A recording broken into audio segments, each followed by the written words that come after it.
Дечки, погледнете, што е ова како бомба да паднала тука? Марк, ова не е бомба, ова е четврто А. Пак фрле ги пренесекаде, види ги пакувањето од чипс, сок, книги, лименки, листови. Ау! Ај не тука. Што има врска? Ветерот ќе ги однесе. Тоа му дојде како бесплатен превоз за ѓубре. Леон, ветерот нема да ги однесе во канта, ќе ги однесе од тревата, на реката, по стомакот на некоја кутара риба.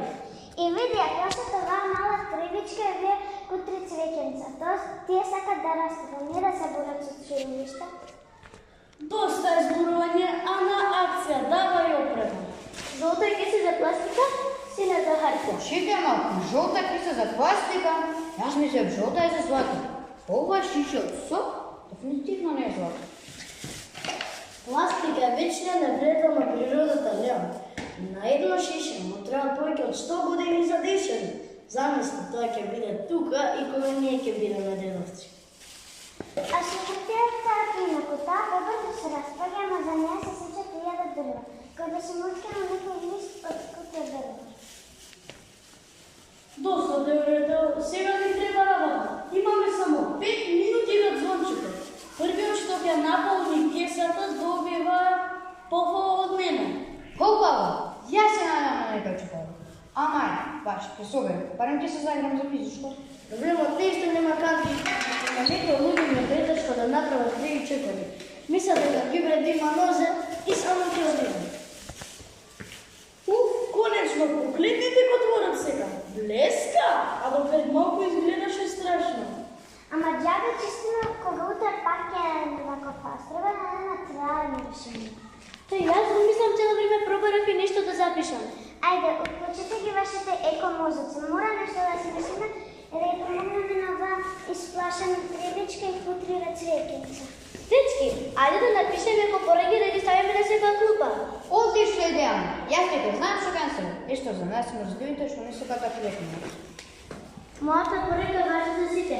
Не се да фрлиш гибри на земја да се заменеш, но тешко е посебно го поправиш тоа. Фрли го отпадот во канта. Се почнува од тебе. Стоп, ова не е само виден знак сестралки. Ова е кръгот на животот, на секој предмет што го држиме во разреда.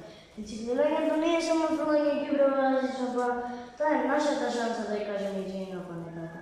Секој куп стара хартија што ги спојќаме во сината канта е едно спасено дрво во паркот каде што играме. Секој празно стаклено шише што го фрламе по зелената канта може да се рециклира и да излезе сосема ново шише. Жолтата канта пак е таа каде што ја фрламе пластиката. Таму ја чуваме на сигурно за да не заврши во реките и да не му пречи на светот со векови. Затоа Биди паметен и рециклирај. Значи имаме канта за се, за хартија, за стакло, за пластика. Ама внимавајте, канта за изгубени гуми за бришење се уште не е смислена. Гумата штом ќе падне под клупата, исчезнува мистериозно. Затоа, чувајте си ги гумите, а правилно фрлајте го отпад. Јас нацртав една голема преградка од нашата земја. Таа е нашиот единствен дом. Ние децата, ако не ја чуваме, кој ќе ја чува? Земјата е нашиот единствен дом. Така, пораката мора да биде толку голема што и неголемиот мрзелец ќе се засрами кога ќе го види ѓубрето на земја. Да им покажеме дека екологијата не е само теорија, туку акција. Јас насртав гош за кошарка. Полесно е да погодиш кантата во прва, отколку да клетнеш 100 пати. Ще те обрбот, другари. Акцијата е успешна. Сега сите ќе знаат. Не биди ѓубре лик, биди еколог. Чувај природата, таа е нашето најголемо богатство. Земја